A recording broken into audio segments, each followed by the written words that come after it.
When we talk about property, yes, I mean, we talk about single people, we talk about young married couples, we talk about established couples, we talk about big families. Everyone's looking for a home. And of course, in Malaysia, it's booming, but with the property prices going up and up and up, when do we decide to buy? Should we wait till it goes down? Should we not wait and it continues to go up? When's the best strategies to use? When choosing that home, we have all this for you and more. Yes, that's why we're joined by a wealth guru here on our set, the wealth coach, Dr. Shah Razali, who will hopefully answer some of our questions, the burning questions when it comes to properties. Thank you very much for being And you're with us on the welcome. show. Thank you so much for joining us. For inviting.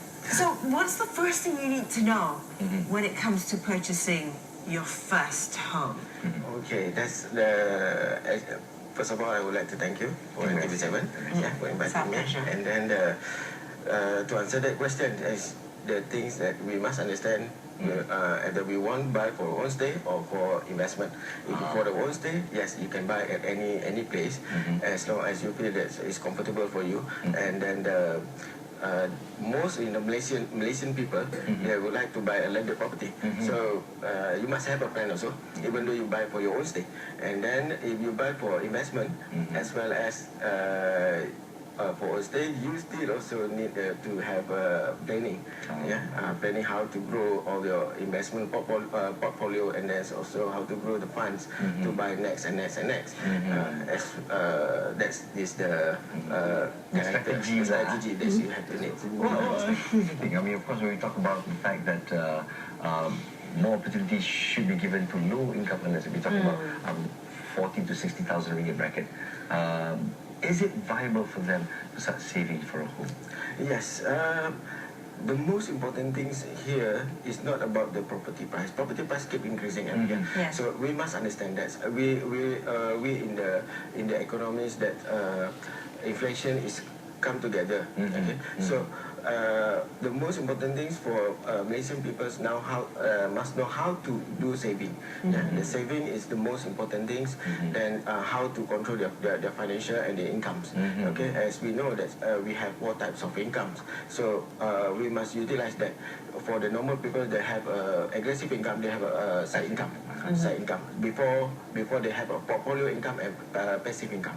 So if the salary at the moment is still not enough, so they have to do something for the side income. As we know that previous Prime Minister Tun Abdullah also encouraged people to do a side income, especially for the government servant. So then here means not because of the salary is not enough, but because of the challenge for the future is more in terms of saving for your deposit. Yes. And of so course, you must have a saving. You must have a saving. You must know how to do 1/3 of it, and then you must understand what is the banking strategy before you buy any property. So then, when you buy, you pay your booking, so everything can go smooth. so basically 1/3 of your salary is saved every month, and it has to be done for a certain amount of years. And that discipline must be instilled before you start planning for your first home. Yes. Yes. That is important. Now, of course, when it comes to saving money, yes, that's very important. But how do you determine as to whether the home that you're interested in is actually really affordable based on your income? I believe there is like a percentage that the monthly payment can only be a certain percentage of your actual salary. Yes. That one we call it debt burden ratio. Yes. Debt burden ratio, or some people call it debt service ratio. Debt service ratio. Debt service ratio. So this one must be 1/3 from your net salary. Net salary. Net salary. So Not gross 1/3 goes to your savings, the other third goes to your house. Because previously it's 1/3 from your gross salary. But then since last year, Bank Negara come out with a new policy that must be 1/3 from the net salary. So it's more tougher for people who already take a loan for like a personal loan, credit cards, more for business. Yes. Exactly. Now, there's that makes it actually a lot harder for potential home buyers thankfully, the government launched Prima, which is to help Low-income earners, lower income, and also they've got a scheme to help people with purchasing their first home. Now, a lot of people already have car because Malaysians have to live. You cannot live without their cars. and the more affordable developments are usually further away from city centre. Therefore, a car is a must. Yes. So how does one work around that then? Especially for the Prima. Why is government come up with the Prima? Actually, to help for the middle class and low class income earners. That's for this type of people that they can afford to buy a property less than 600,000. Yes, and then the location also quite wise, and then this opportunity to help people who those that already spend for the cars, for personal loans, credit cards, and other debts. So their what we call it the banking's flows is more easier compared to normal people. I see. But then they have rules and regulations.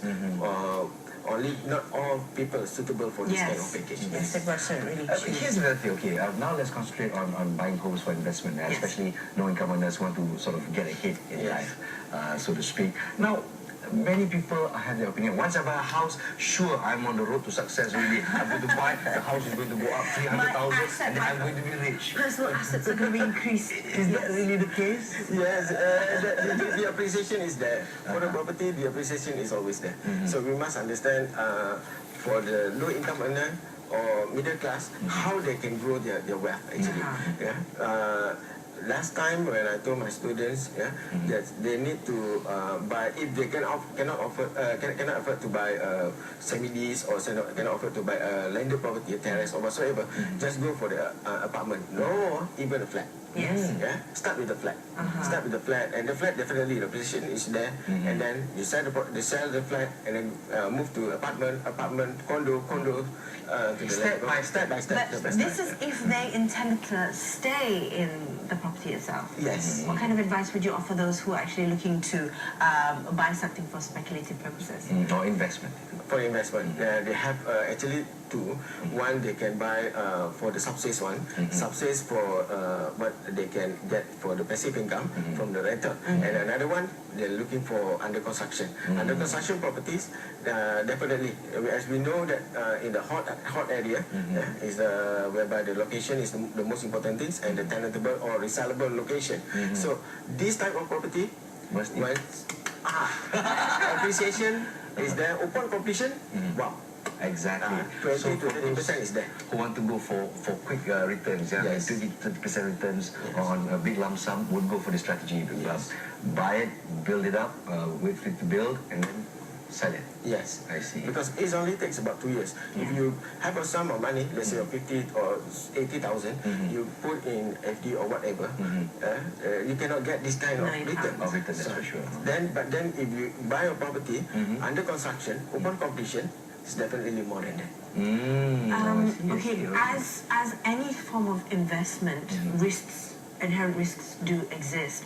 Now, when it comes to buying, construction developments that are still under construction, yes, in theory, it is actually quite good. But what about, right now, another concern that a lot of people are worried about is that there is an oversupply, possibly, of new developments, for instance. And overblown prices. Yes, so how...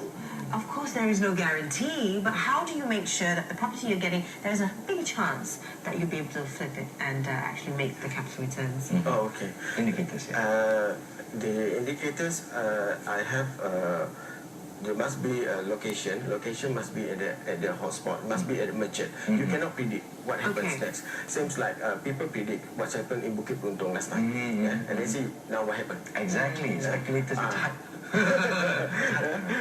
people said, okay, later we will come out with the airport, blah blah blah blah, and then suddenly nothing happened. So when you choose a property, you must choose at the infrastructure must be already matured there, must be already constructed, must be there.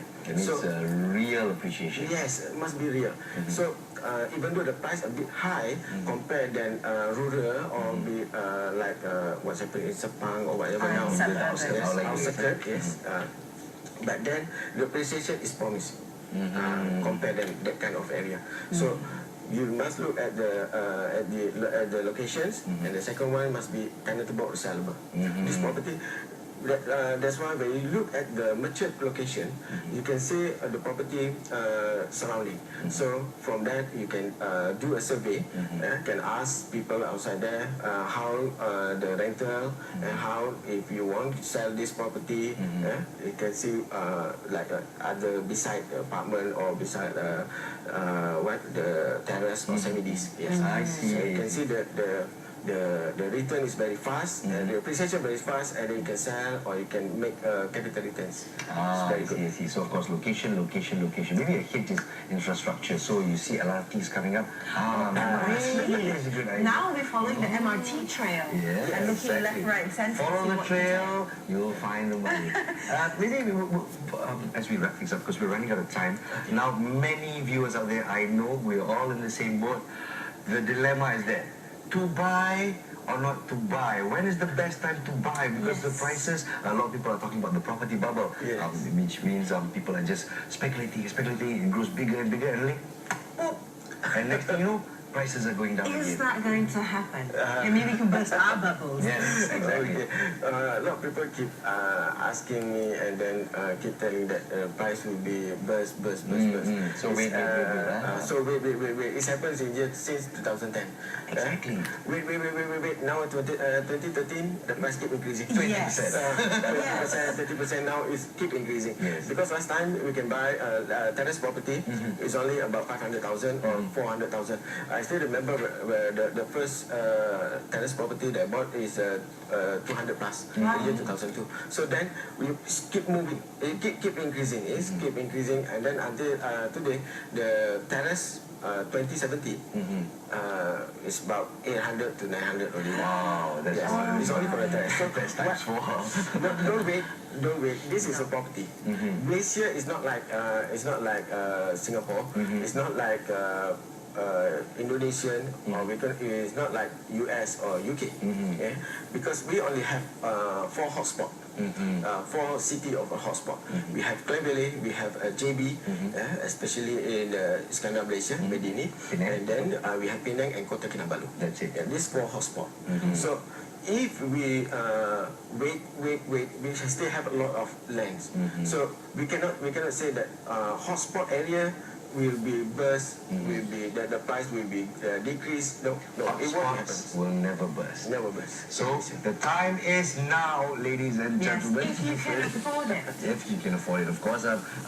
Just to reiterate what Doctor has said earlier, basically it's 1/3 you said put aside, 1/3 to service your loan, and if you can't afford that, it's time to sit back and build your finances. Yeah. Yes. And when it comes to purchasing, due diligence, like we spoke to Prof earlier with Hill Slope, due diligence is very, very important. Study the area, the accessibility, the infrastructure, and especially if it's insured. So there you go. You know, this is going to be one of your biggest purchases. So make sure you do all the research. There's so much more to talk about. We'll talk about the litigation, we'll talk about choosing the right lawyers and what clauses to put in, the prices, speculating prices. So much to talk about. So, Doctor, we hope we can have you again to speak more about We've only this. just scratched the surface, haven't we? Thank you very much, Doc.